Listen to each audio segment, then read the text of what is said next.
भर में लोगों से कहना चाहता हूं, कम मेक इन इंडिया।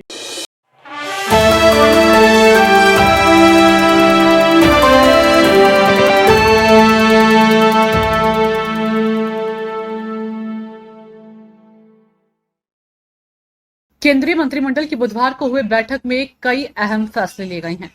केंद्रीय मंत्री अश्विनी वैष्णव ने बताया कि केंद्रीय मंत्रिमंडल ने उत्तर प्रदेश के जेवर में भारत की छठी सेमीकंडक्टर इकाई को मंजूरी दे दी है। भारत सेमीकंडक्टर मिशन के तहत अब तक 5 सेमीकंडक्टर इकाइयों को मंजूरी दी गई है और वहां तेजी से निर्माण कार्य चल रहा है। एक इकाई में इसी साल उत्पादन शुरू हो जाएगा। यह इकाई HCL और फॉक्सकॉन का संयुक्त उपक्रम है।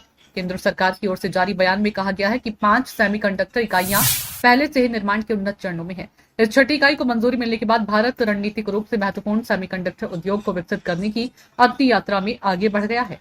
आज स्वीकृत इकाई HCL और फॉक्सकॉन का संयुक्त उद्यम है।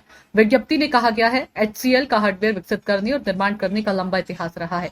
फॉक्सकॉन इलेक्ट्रॉनिक्स निर्माण में एक वैश्विक प्रमुख कंपनी है। वे मिलकर यमुना एक्सप्रेसवे औद्योगिक विकास प्राधिकरण में जेवर हवाई अड्डे के पास एक संयंत्र स्थापित करेंगे। यह संयंत्र mobile phone, laptop, automobile, PC और डिस्प्ले वाले अन्य उपकरणों के लिए डिस्प्ले ड्राइवर चिप्स का निर्माण करेगा। संयंत्र को प्रति माह 20,000 वेफर्स के लिए डिजाइन किया गया है। इस इकाई की उत्पादन क्षमता प्रति माह 36 मिलियन यूनिट है।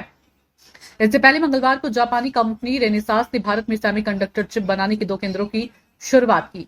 केंद्रीय मंत्री अश्विनी वैष्णव ने मंगलवार को नोएडा और बेंगलुरु में जापानी कंपनी रेनेसास के नए सेमीकंडक्टर डिजाइन केंद्रों का उद्घाटन किया था। सबसे अहम बात तो यह है कि ये कंपनी भारत में दुनिया की सबसे छोटी 3 नैनोमीटर की चिप बनाएगी।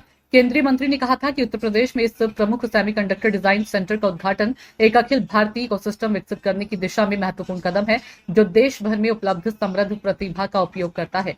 सेमीकंडक्टर इकोसिस्टम को और मजबूत करने के लिए केंद्र सरकार भारत में सेमीकंडक्टर डिजाइन केंद्रों के विकास को सक्रिय रूप से प्रोत्साहित कर रही है। ब्यूरो रिपोर्ट, नई दिल्ली।